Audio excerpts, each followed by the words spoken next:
درود بر شما. یه کمدین کانادایی بود که تو آمریکا کمدی برگزار میکرد و فیلم و سریال خیلی معروف بود و من به شدت دوستش دارم. اسمش از نورم مکدونالد که البته 2 سال پیش فوت کرد و یه سری دیدگاه‌های جالبی داشت در مورد رابطه جنسی. من میخوام راجع بهش صحبت کنم. یه وایس حدوداً 20 دقیقه‌ای هست در موردش که داره حالا صحبت میکنه با 2 نفر و حالا ازش سوال میپرسن که با کی تو رابطه هستی؟ میگه هیچکی. میگه خب آخرین باری که رابطه جنسی داشتی کیه؟ میگه 12 سال پیش.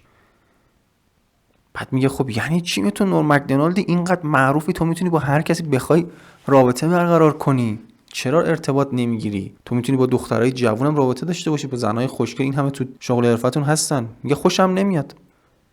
و طرف میگه خب یعنی چی که خوشت نمیاد؟ دلیلش چیه؟ میگه ببین رابطه جنسی یه چیز زشتیه، به خاطر همه ما ازش شرم داریم، به خاطر همینه ما وقتی میخوایم رابطه برقرار کنیم میریم تو اتاق درو میبندیم، حالا پرده رو میندازیم. خیلی‌ها هستن حتی برق روشن نمیکنن، تاریکی کارشون رو انجام میدن. الان نگاه نکنید بی‌حیایی شده، همه میان فیلمشون رو میذارن رو اینترنت و مثلا این دختره که امتحان شیمی داشت فیلمش همه جا هست. نه، در ذات این کار دیگه که شرم‌آوره. درسته حیات از اونه، درسته که شما میرید ازدواج میکنید، بچه دار شدن خوشحالی، همین آفرین خیلی بیا مژده، مثلا مژدگونی که مثلا خبر دادیم، مثلا من عمو شدم یا دایی شدم یا بابا بزرگ شدم، ولی هیچ کس از طرف نمیره بپرسه خب چند بار رابطه داشتی، چون چیز شرم آوریه. اصلا یه چیزی حالا یه جاش میگفت اصلا یه چیز کثیفی هم هست، میگه شما میای یه ارتباطی میگیری، بعد یه سری مایه میره اونور، بعد الان شده مهمترین چیز زندگی بشر. از هر کی میپرسی تو ذهنش فقط چیه؟ اینه که با کی رابطه بگیره، با کی ارتباط جنسی داشته باشه، مخ اینو بزنم مخ اونو بزنم. قبلا یه چیزی بود فقط پسرا راجع بهش صحبت میکنن، دخترها یکم کمتر، فقط بین خودشون بود. الان پسر و دختر تو اینترنت میری، فقط تنها چیزی که میگن رابطه جنسی. من میخوام مخ اینو بزنم،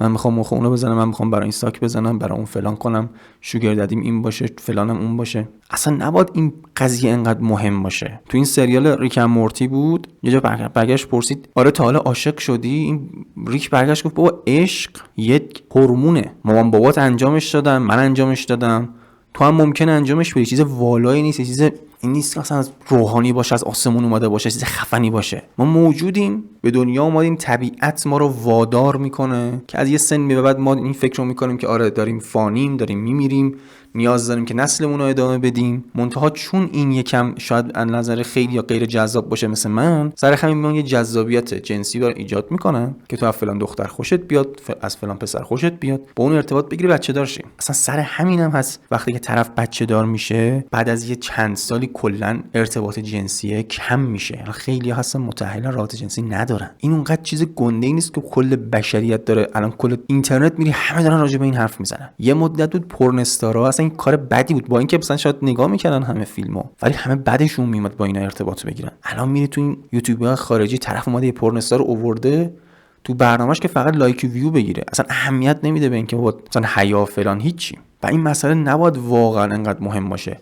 رابطه جنسی خوبه باشش، هیچ اشکالی نداره باشه. حالا من شاید خوشم نیاد، شاید خیلیای دیگه بعدشون بیاد، ولی باید در کنار زندگی باشه. مثل این میمونه که میگن میوه خوردن خوبه، شما بیای صبح تا شب میوه بخوری، یا ورزش کردن خوبه، صبح تا شب ورزش کنی. همه چیز در کنار هم. ما دانشگاه بودیم درس میخوندیم، یه دفعه که رفیقامون اومد گفت درس خوندن خیلی خوبه، خیلی خوبه که همش داری کتاب میخونی، منتها باید درس بخونی، زندگی هم بکنی. زندگی بکنی در کنارش درس بخونی. شما باید زندگی بکنید در کنارش این رابطه رو داشته باشید. یه سری تفکر پیش آوردن تو ذهن همه که همه خیال میکنن مغز ما یا مثلا وجود یه انسان یه پازلی از نیاز هاست، مثل هرم مازلو. در صورتی که هرم مازلو درسته یه پازل رو نشون میده، مثلا شما به هر کدومشون نیاز نداری. شما ممکنه یه قطعه از اون پازل رو به اندازه یه نقطه نیاز داشته باشی. انسان نیاز داره ورزش هم بکنه، ولی خب آدم میتونه در حد اینکه از صبح تا سر کارت پیاده بری ورزش کنی، میتونی اصلا ورزش نکنی. شما نیاز دارید نمیدونم با دیگران حرفم بزنید، منتها میتونید تو خونه با خودتون حرف بزنید. من یه مدت بود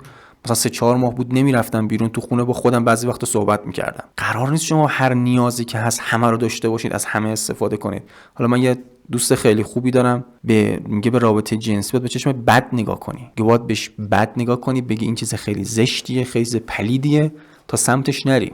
تا یه جایی هم این درست میگه. قدیم این اسم این روحانی مسیحی یا یادم نیستن، سینت نم چی بود یادم نمیاد اسمشو، این میگفتش که رابطه جنسی برای تولید مثله. یعنی شما باید رابطه جنسی، حتی زن و شوهر، میگفت زن و شوهر فقط باید برای تولید مثل با هم رابطه برقرار کنن. من خودم اینو خیلی قبول دارم که رابطه جنسی برای تولید مثل، برای لذت بردن نیست. لذت بردن میخوای بشین بازی کن، بشین برو شهر بازی، برو تفریح کن. چون رابطه جنسی چیزیه که به شدت انسان رو ذلیل میکنه. تو اینا رو، این سطح کسلیسی تو جامعه ما رو نها کنید. این فقط به خاطر اینه که تو ذهن همه رابطه جنسی چیز والایی شده. همه خیال میکنن وای من اگه سکس مرتب نداشته باشم فلان میشه. ما یه دوستی داشتیم میگفت من ذهنم اونقدر فقیره که خیال میکنم سکس منظم یا مرتب داشتن یعنی اینکه ساعت زنگ میخوره تو بلند میشی سکس میکنی بعد دوباره میگیری استراحت میکنی. بعد واقعا یه سریو فکر میکنم باید اینجوری باشه. اصلا نیازی ندارید شما به این همه رابطه جنسی. تو اصلا به این همه رابطه نیازی ندارید تو زندگیتون. من تو زندگیم خودم حتی با پسر 2 تا 3 تا رفیق دارم. بقیه‌اش هم همکارام، من میرم سر کار میبینمشون تا یه ساعتی با هم هستیم بعدش میام خونه. شما نیازی ندارید به این همه انسان. شما نیازی ندارید به این همه رابطه. نیازی نیست که هر روز به حرفای یکی گوش بدید، باهاش بگید عشقم و عزیزم. داشتم یه متنی رو میخوندم، طرف نوشته بود دکتر زنان دستکش میکنه، دستش میکنه تو بدن یه زن. بعد یه سری میان تو اینترنت میگن وای کاش من بیام با تو 6 و 9 بزنم. اصلا خیلی این حرکت چیپیه، خیلی حرکت مزخرفیه که شما بیاد چیز به این شدت کثیفی رو تو ذهنتون انقدر گنده کنید. رابطه جنسی برای تولید مثله، اینو بکنید تو ذهنتون. رابطه جنسی برای لذت نیست.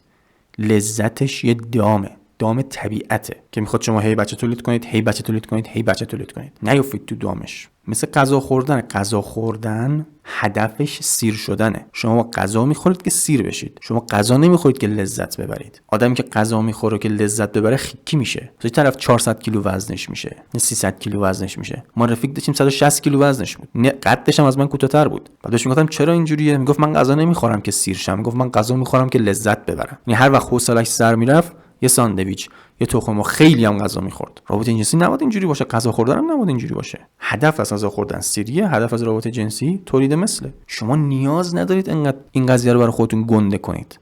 خیلی چیز پیش پا افتادگیه. اگر روزی ازدواج کردید، هم نوع خودتون رو پیدا کردید که ازدواج کردید باش رابطه جنسی برقرار کنید و حالا تولید مثل. اگر هم پیدا نکردید، خودتون رو بنده این حرکت نکنید. یعنی به هر دختری مثل پیشنهاد بدید، پیام بدید وای من میخوام تو رو فلان کنم.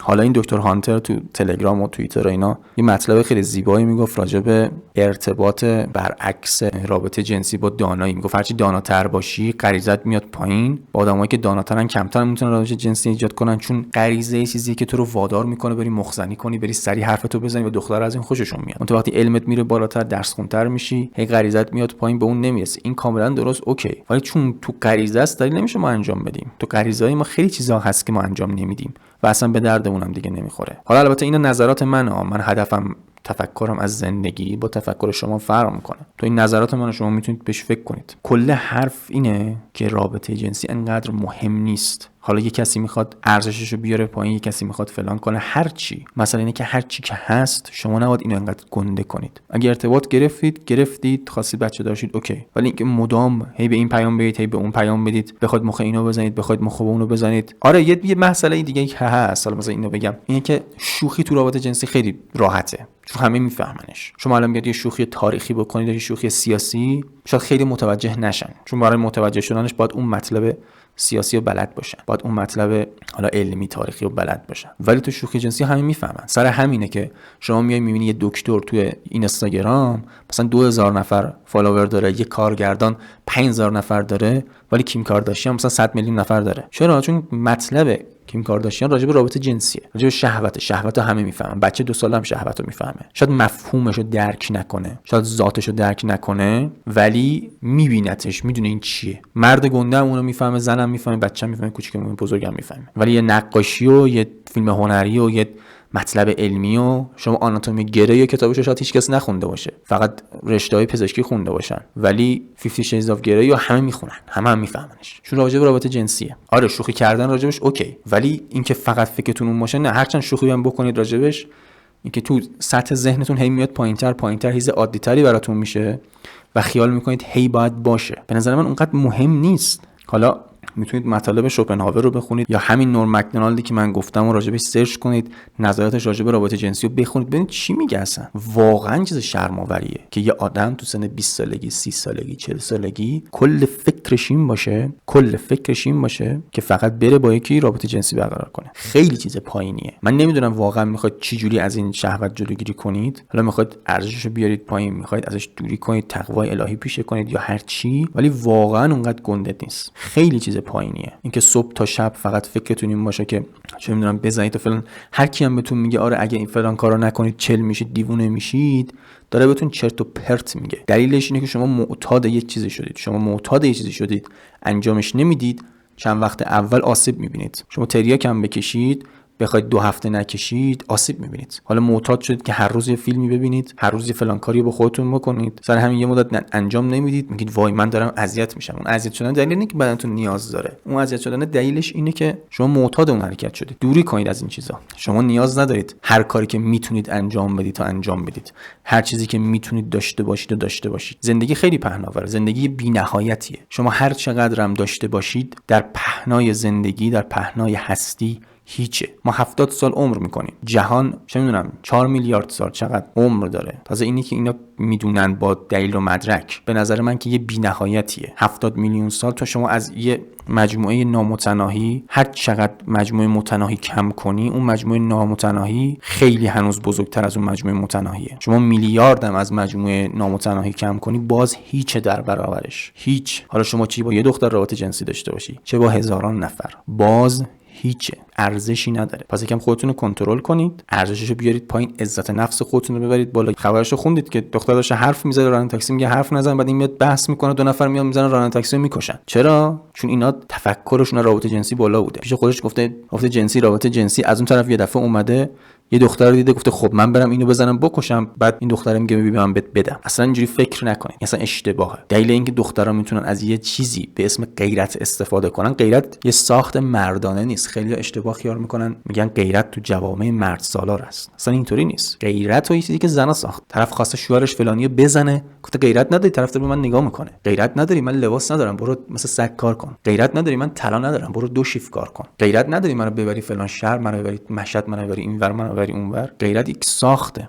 زنانه است برای سوء استفاده از مردان. یه مطلبی میخوندم، یه خانومی نوشته بود که آره شما فمینیستا باعث شدید که مردا دیگه به ما زنا کمک نکنن. چرا؟ چون چند ساله یه سری از مردا دارن میفهمن که زنا ازشون سوء استفاده میکردن. الان زنا هی میان میگن وای ما قدرتمندیم، ما فلانیم، ما بیساریم، دیگه نمیاد حالا مردا کمکشون کنن. این زن این حرفو نزده چون نگرانه که رابطش با مردا به هم خورده، چون نگران مرداست، چون مردا رو دوست داره. خیر، این چون داره مزیت‌هاشو از دست میده، مده این حرفو زده. چون داره میفهمه که اگه مردا بفهمن چه قدرتی دارن، چطور میتونن خودشونو کنترل کنن، دیگه ما رو آدم حساب نمیکنن. تو یک رابطه اون کسی قدرت داره که میتونه خودشو کنترل کنه. کسی که خودشو نمیتونه کنترل کنه هیچ چیزو نمیتونه کنترل کنه. ساده ترین چیز برای کنترل همین شهوتتونه. کنترلش کنید. اونقدر چیز بالایی نیست. تا درودی دیگر، بدرود.